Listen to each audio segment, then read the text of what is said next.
तो आजकल गांव में चट्टान से घास काटने का काम चल रहा है, तो सभी दीदी लोग चट्टान से घास काट के भी आ गए हैं। तो सभी महिलाएं एक एक करके यहाँ पे हल्दी कूट रही हैं। हल्दी के साथ चावल भी मिक्स हैं। तो सभी लोगों ने दूल्हे को बांध दे दिया है। तो दूल्हे राजा अपने हाथों के निशान पूरे मकान पे छापते हैं, जो कि हमारे गढ़वाली रीति रिवाज में शुभ माने जाते हैं। जिनके घर में भी शादी होती है, पंचायत घर से ये बर्तन उनके घर पे जाते हैं। सबसे पहले आप सभी को मेरा प्यार भरा नमस्ते। मेरा नाम है प्रियंका तिवारी और आप सभी का स्वागत है देवभूमि उत्तराखंड के केदार घाटी के खूबसूरत गांव त्रियुगीनारायण से। सुबह का टाइम है, मौसम काफ़ी सुहावना है, अच्छी सी तेज़ धूप खिली हुई है और इसी के साथ मैं भी पीली साड़ी पहन के, पिछौड़ी ओढ़ के और अपनी ट्रेडिशनल ज्वेलरी पहन के बिल्कुल रेडी हो गई हूँ, क्योंकि अभी मैं अटेंड करने के लिए जा रही हूँ हल्दी सेरेमनी। गांव और रिश्तेदारों में काफ़ी सारी शादियाँ हैं और गांव में ही हमारे एक रिश्तेदार हैं। तो चलिए हल्दी सेरेमनी को अटेंड करने के लिए चलते हैं।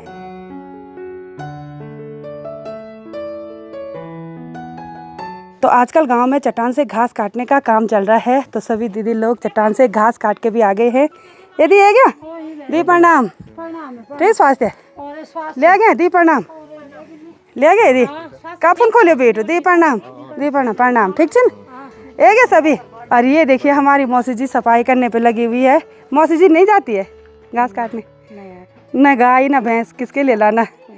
चलो बढ़िया। मौसी जी सुंदर नज़ारों के साथ यहाँ पे सफाई कर रही है ना। और यहाँ मौसी जी के घर से पूरा गांव का नज़ारा बहुत ही ज़्यादा खूबसूरत दिखाई देता है। ऊपर से लेके नीचे तक पूरा गांव दिखाई देता है।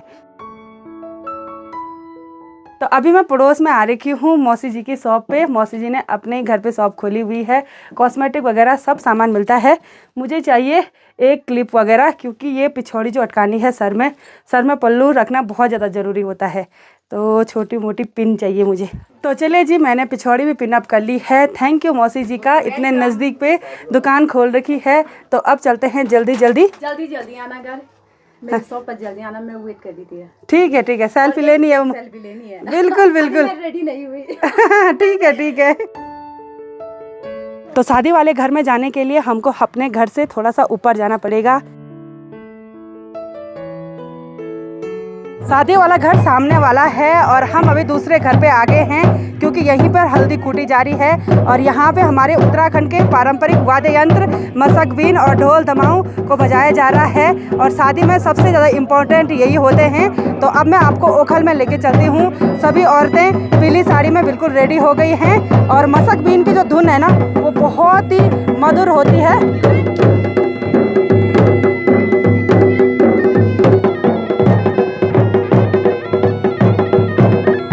यहाँ ओखल पे हल्दी कूटने का काम होता है और हमारे अवधेश बेटा जी की शादी है। आज हल्दी सेरेमनी है। अवधेश आपको बहुत बहुत बधाई। और यहाँ पे हैं दीदी जी और दीदी जी के बच्चे की शादी है। बधाई दीदी जी आपको। और ये हमारी पुप्पू जी की बहू है, यानी कि मेरे हस्बैंड जी की पुप्पू जी की बहू, और ये इनकी पहली वाली बहू हैं। तो बहुत बहुत बधाई। जेठ जी की शादी हो रही है।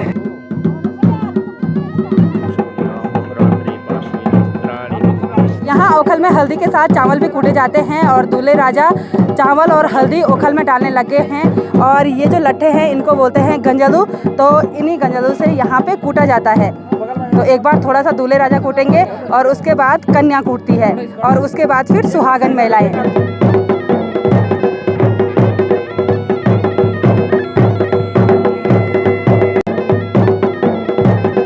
तो सभी महिलाएं एक एक करके यहाँ पे हल्दी कूट रही हैं। हल्दी के साथ चावल भी मिक्स हैं, तो उसको थोड़ा बारीक करना पड़ता है, फिर वही दूल्हे राजा को लगाया जाता है।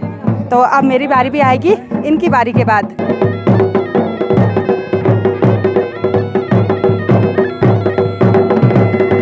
हल्दी और चावल बारीक कूटने के बाद दूल्हे राजा अब इस परात में उसको निकाल रहे हैं। तो अभी ये हल्दी और चावल के आटे का पेस्ट है। पंडित जी, अभी इसमें क्या क्या मिलाना है? इसमें भी दूध, दही, गाय का दूध हो गया, दही हो गया, घी हो गया, शुद्ध सरसों का तेल हो गया, उसको मिला के फिर इन पे वो लगेगी, हल्दी लगेगी। बिल्कुल जी। राजा पे। और पंडित जी आपके लिए धन्यवाद ब्लॉग देखने के लिए। धन्यवाद। हम और पंडित जी सारे ब्लॉग देखते हैं। Thank you so much. और पंडित जी मुनकटिया मंदिर में रहते हैं, तो जितने लोग भी मेरी वीडियोस देखते हैं, जो गौरीकुंड का रास्ता है वहाँ पे आपने एक बोर्ड देखा होगा मुनकटिया मंदिर। तो पंडित जी वहीं पे भगवान गणेश जी की सेवा करते हैं। ओखल का काम हल्दी कूटने तक ही रहता है। सभी लोग चले गए हैं बारात वाले घर पे, तो हम भी चलते हैं। अब दूल्हे को बांध देना पड़ता है, यानी कि जो बारात में वो हल्दी चावल का पेस्ट निकाला है ना, उसके बाद उसमें जो पंडित जी ने कहा वो सारी चीज़ें मिलानी है। उसके बाद सभी ने एक एक करके दूल्हे राजा को लगाना है। तो जहाँ पे दूल्हे को बांध दिया जाता है वहाँ पे एक बार मिट्टी और गोबर से ऐसे लिपाई किया जाता है। तो यहाँ पे गोबर और मिट्टी से लिपाई करने के बाद उसके ऊपर जो भी छिड़क दिए हैं, एक गागर पे पानी भी रख दिया है और साथ में चोकलू भी रख दिया है।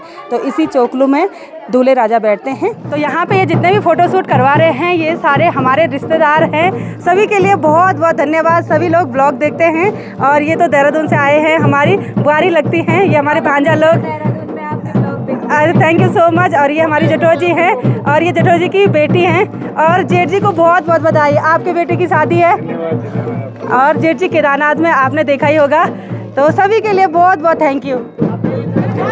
बच्चों के लिए भी बहुत बताएंगे। ये देखो बलून फुला रहे हैं। Thank you so much. अच्छा, थैंक यू सो मच। सभी के लिए बहुत बहुत थैंक यू। तो लगभग आधा घंटे तक यहाँ कमरे में पूजा वगैरह हुई और अब हाथ छापे जा रहे हैं। सबसे पहले वहाँ पे हाथ छापे जाते हैं जहाँ पे पूजा होती है। तो दूल्हे राजा अपने हाथों के निशान पूरे मकान पे छापते हैं, जो कि हमारे गढ़वाली रीति रिवाज में शुभ माने जाते हैं।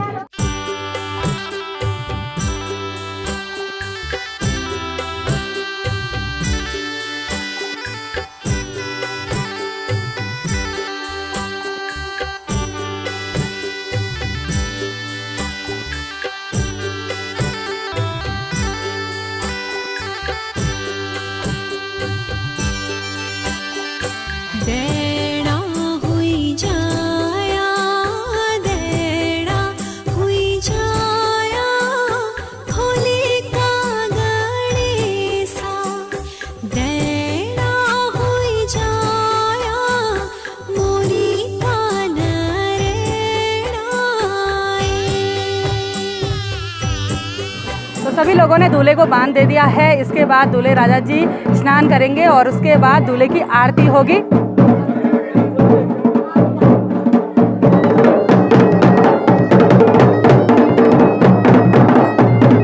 तो नहाने के बाद दूल्हे राजा ने धोती पहन ली है और अब दूल्हे राजा जी भिक्षा मांगेंगे।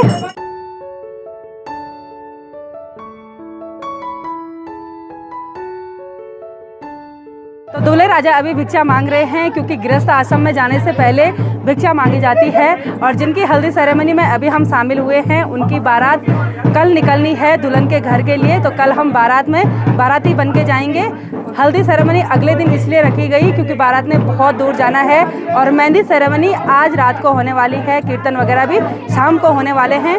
दिन के 2 बज चुके हैं और अभी तक हल्दी सेरेमनी का समापन नहीं हुआ है। दूल्हे द्वारा भिक्षा मांगने के बाद उस भिक्षा को पंडित जी के पास दिया जाता है। यहाँ पे एक छोटा सा प्यारा बेबी है, हमारा नाती लगता है रिश्ते में, अतीक शिष्या नाम है।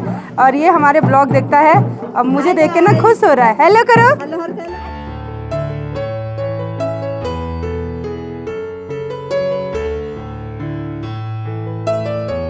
तो चलिए जी, अब दूल्हे के मामा जी दूल्हे को अंदर पूजा वाले घर में लेके जाते हैं। तो चलिए जी, इसी के साथ हल्दी सेरेमनी का समापन भी हो गया है। हमने बहुत एंजॉय किया हल्दी सेरेमनी में और अब हम लंच करने के लिए चलते हैं, क्योंकि दिन के ना 2 बज चुके हैं और लंच पहाड़ी स्टाइल में ही होगा आज, खेतों में। और बड़े बड़े बर्तनों पे बना हुआ खाना हम खाएंगे, जो कि बहुत टेस्टी होता है। तो चलिए जी, खाना खाने के लिए हम आ गए हैं इन बड़े बड़े खेतों में, क्योंकि गांव का रसोड़ा आज यहीं पे लगा हुआ था। और गांव के कुछ लोग देखिए यहाँ पे बड़े बड़े बर्तन धोने लगे हैं, जिन पे दाल और चावल बनाया होगा। और यहाँ से सामने का नज़ारा बहुत ही खूबसूरत लग रहा है, गजब का लग रहा है। तो ये जितने भी बड़े बड़े बर्तन रहते हैं ये पंचायती बर्तन रहते हैं, जिनके घर में भी शादी होती है पंचायत घर से ये बर्तन उनके घर पे जाते हैं। और शादी के टाइम पे घर वालों को कोई भी टेंशन नहीं रहती है, क्योंकि पड़ोस वाले और गांव वाले पूरी मदद करते हैं खाना बनाने में भी और बर्तन धोने में भी। तो जिन लोगों ने लंच नहीं किया था वो सभी लाइन पर बैठ गए हैं। सभी आज के टेस्टी टेस्टी लंच का आनंद लेने लगे हैं। आज के टेस्टी लंच में है राजमा की दाल, उसके साथ चावल है और आलू और गोभी की सब्जी है। तो कैसा हो रहा है भाई लोगों? बहुत सही, बहुत सही। और ये सभी लोग हैं आउट ऑफ स्टेट से। मजा आला और मराठी है सब, कोई मराठी कोई राजस्थानी। तो चलिए जी, अब हम सभी के साथ बैठ के टेस्टी टेस्टी लंच का आनंद लेते हैं। तो चलिए जी, लास्ट वाली पार्टी ये वाली बची थी खाना खाने के लिए। सब इंजॉय करो आज के लंच को। कैसे हो रहा? मस्त हो रहा। ठीक है, खाओ। हाँ, तो टेस्टी लंच करने के बाद हम घर पे आए। दीदी लोगों ने हम पे टीका लगा दिया है और हमको शगुन के लिफाफे भी दे दिए हैं, क्योंकि दीदी हमको बेदन आ रखी थी, यानी कि हम यहाँ पे स्पेशल मेहमान बन के आ रखे थे। और यहाँ बैग में ना कलियो रख दिया है। तो ठीक है, हम चलते हैं अभी। ठीक है, हाँ। नाराज मत होना है। अरे ऐसे कुछ नहीं है, नाराज क्यों होना है हमने। जेठ जी चलते हैं हम। ठीक है, तो चलिए जी, यहाँ से विदा लेते हैं। ठीक है दीदी, चलो। वाह, ना ना नाराज भैया, दीदी बोल रही हमको कि नाराज मत हो ना। और ये भी विदा लेने वाले हैं अभी, क्योंकि इन्होंने भी दूसरी शादी में जाना है। चलो, वाह, बाय। एक बार बाय। ओ ठीक है। तो चलिए जी, मैं फिर से आ गई हूँ मौसी की शॉप पे, और मौसी अभी सज चुकी है, टिप टॉप हो गई है नहा धो के। और मैं यहाँ पे ना चूड़ी खरीदने के लिए आई थी। मैंने जो नाक पे नथनी पहनी रहती है ना, वो बहुत भारी होती है। तो घर में आने के बाद सबसे पहले मैंने नथनी उतारी, उसके बाद मुँह धोया, और यहाँ सनसेट भी हो गया है। तो आज की इस वीडियो को यहीं पे एंड करते हैं। आई होप आपको वीडियो पसंद आई होगी। वीडियो पसंद आए उसको लाइक कीजिए, कमेंट कीजिए और अपने दोस्तों के साथ शेयर कीजिए। मैं प्रियंका योगी तिवारी मिलती हूँ आपको अपनी अगली नई वीडियो में। तब तक के लिए जय देवभूमि उत्तराखंड।